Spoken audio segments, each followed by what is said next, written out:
I want to thank you once again for visiting us here with the publisher and his works. This story is called The Moment Plus and Minuses. And this is a story about a young man. Well, I'm going to let him tell his story, okay? I've been running all day. These people are relentless. They won't let up. They've been pursuing me for 6 months. I managed to elude them, but I'm running out of energy. I'm going to keep my spirits up. Come on, Verdell! You're not a quitter! Keep going! Look, they'll give up before you do. I tell myself, yet I'm running out of time. I hope that I'll be able to endure. At least until help arrives. Look there! That's what I need! Water! I'll track and I'll tread water. Yeah! Then the dogs will lose my scent. And I'll find a nice spot to hide. And I'll possibly get some sleep. Well, the sound of the dogs have finally stopped. But I know by morning they'll be at it again. It seems like more this time. More than before. I mean, all the voices? They can't use planes or helicopters. The trees are too thick. Good thinking, Verdell. This was a perfect idea. I'm safe for the moment. Man, just 6 months ago, I was traveling here and I decided to leave the big tour group and hired a scout. He was experienced. He could speak English well. He, however, had been wanted because he was suspected of being a spy. Well, the CBS, Corporal Brigade Security Force, the CBSF, caught up with him. And I was, well, we had just started out. He looked at me, told me that he was a spy, and that if I wanted to live, I had to do what he said. The CBSF ordered us in what I believe to be the Inca tongue to put our hands up. He said, the spy translated. They told us not to move. Well, the spy told me, get ready. I said, get ready for what? He said, when I say go, follow me. I looked and I said, they got machine guns. How are we possibly going to get away? He said, if you don't, you'll be shot as a spy. What have I gotten myself into? He started yelling at them in the Inca language, and they got very angry. And he shook his head and said, no. I guess by the movement of his head, I don't know. Well, he said, now. And we ran down the grass field towards the forest. He told me to keep running and don't stop. Then he said, we will separate. We took a breath, and I said, separate? I don't know where I am. I stand out like a sore thumb. Then he told me, it's the only way. They got closer and the bullets started again. He said, see ya, and took off. I had no other choice. I started west towards the forest, and I heard them. I guess they caught up to the spy.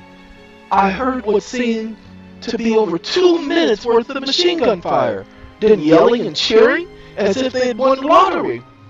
Then I still heard them running behind me, but by that time I was in the forest, and they would not come past the first set of trees. They just stopped.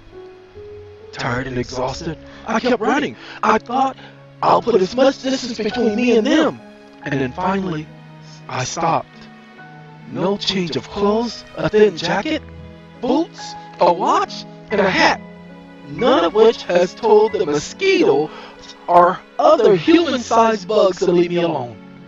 No food, just chocolate bars and chips. Oh yeah, and I wear a backpack when I travel. These guys from the CBSF are not bad shots after all.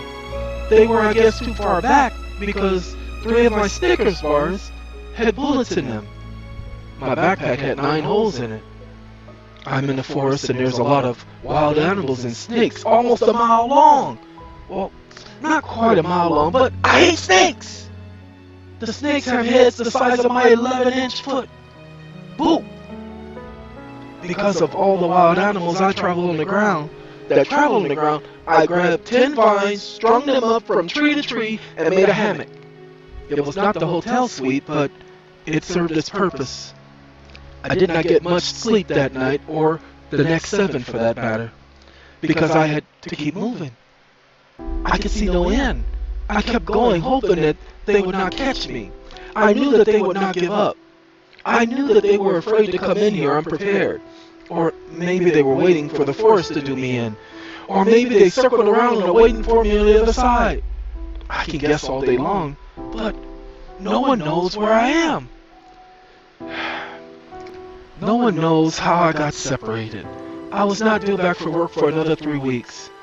Man, how do I get myself into these situations?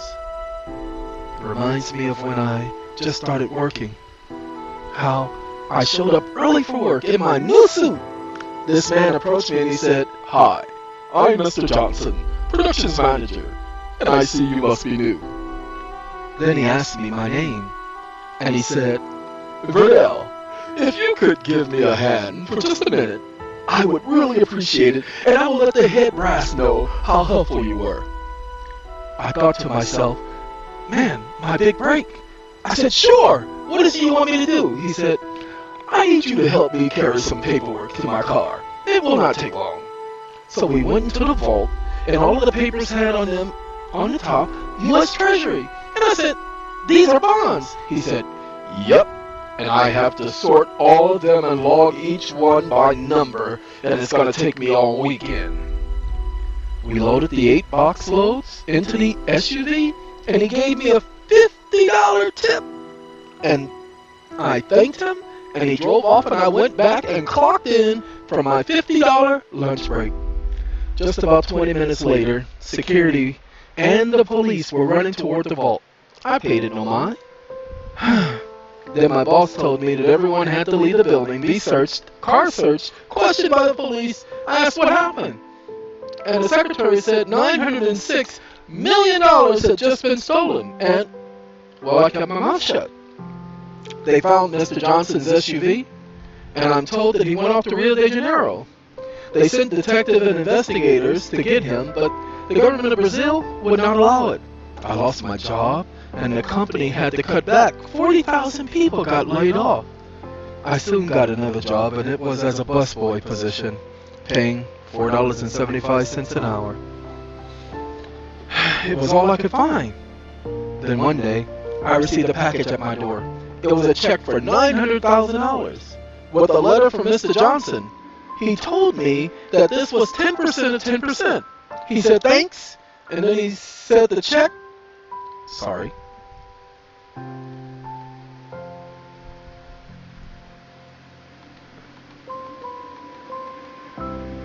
Technical difficulty, I apologize. Then he told me the check was no good. It was void. That his friend had died and left me $900,000. He gave me the attorney's name and number and told me to go and see the attorney. He had prepared all the paperwork. I was skeptical. Then I did not make my rent, and my car was behind in payments. So I decided, it can't get me worse than this. So I called him. When I did, he met me at work.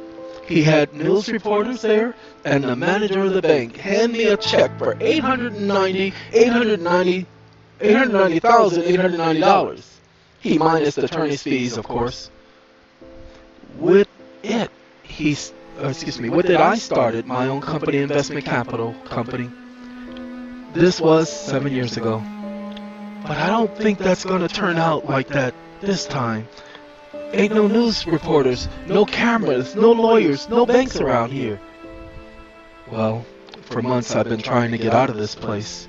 But the forest is so deep, I can't see the sun. So it appears I've been traveling in circles. And after 5 months, the CBSF finally came in after me. They brought dogs and more men.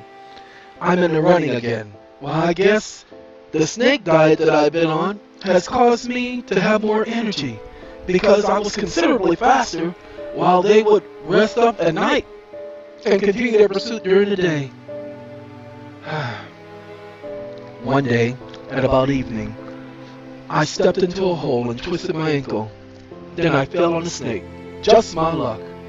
All this time I've been throwing boulders at its cousins, and now I guess it was payback.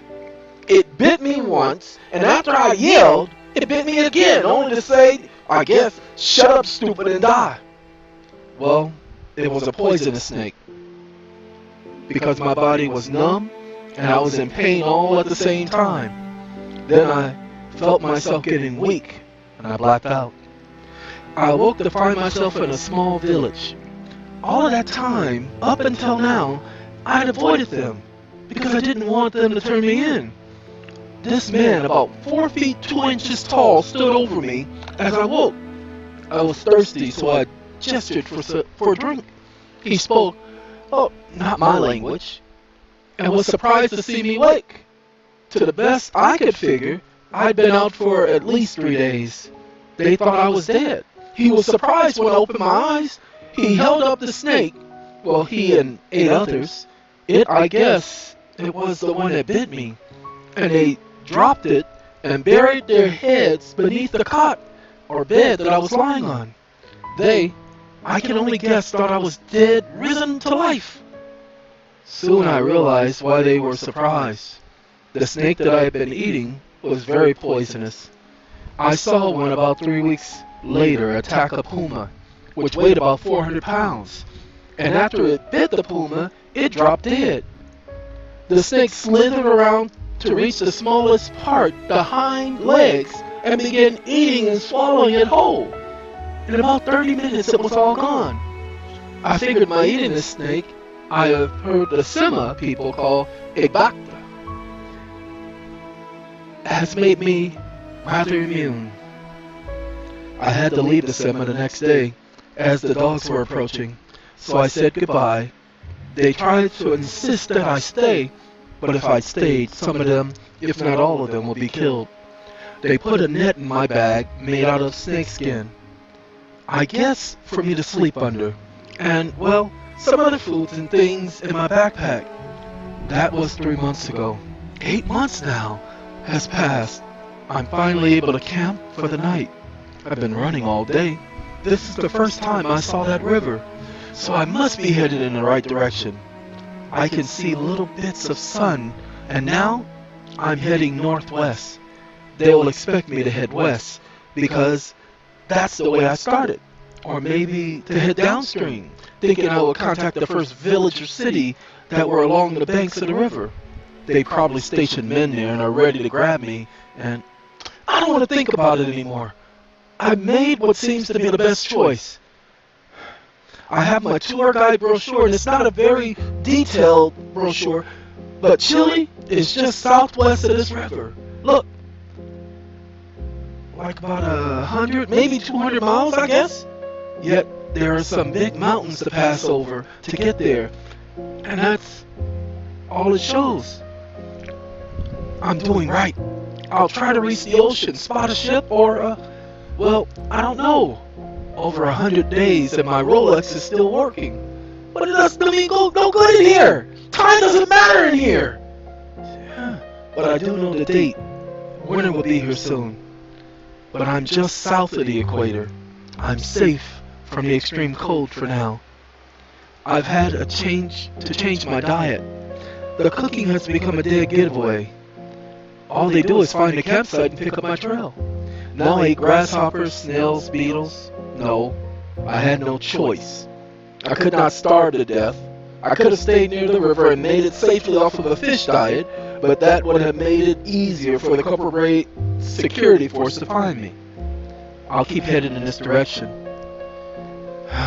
Well, I woke this morning, felt very rested. And a good thing too, because I heard the dogs again. And they are, as it appears, pretty far back, but they're there. So I was on the move early. After 3 hours of running, I came up on something I never thought I'd see in the rainforest of South America. A desert. For at least 200 miles, no more forests. I can't turn back because they're still there. Okay, time to change the game plan, Burdell. Once they find out that I've gone into the desert, they'll use helicopters and probably trucks. That means I'll keep going until about 4 in the afternoon, get a couple hours of rest, and do most of my travels at night, where they will have a harder time spotting me. It's been 3 weeks now in this desert. It's without end. I've been living off Catholic juice, and believe it or not, iguanas and snakes. They're not that bad. The snakes net that the Sima built for me is a perfect camouflage in its desert. It blends in perfect. I wonder if they knew. I got up yesterday to relieve myself, and I came back, and it took me an hour to find a net at my campsite. If it were not for the gerbil crawling underneath it, I would still be looking. Running 13 hours a day has helped me keep a good distance. I must be the healthiest man alive. I've run a 9-month decathlon. Whoa. God dog it.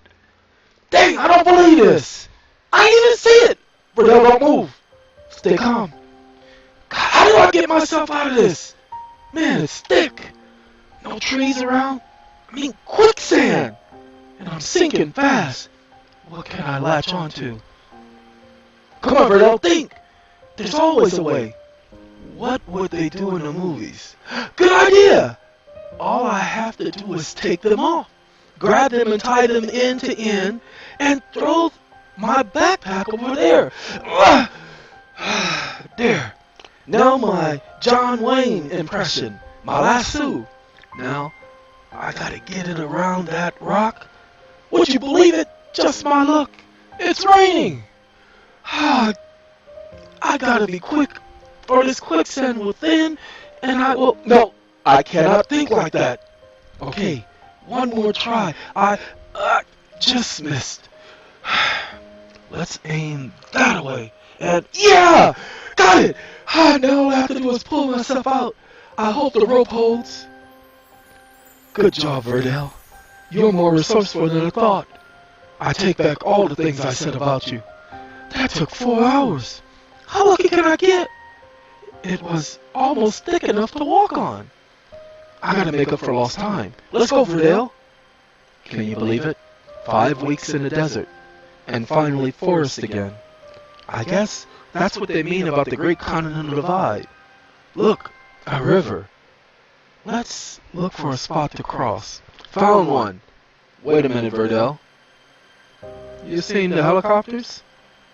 But no more dogs. Did they fall for the old trick of the hat over the quicksand? Good thinking, Maxwell Smart.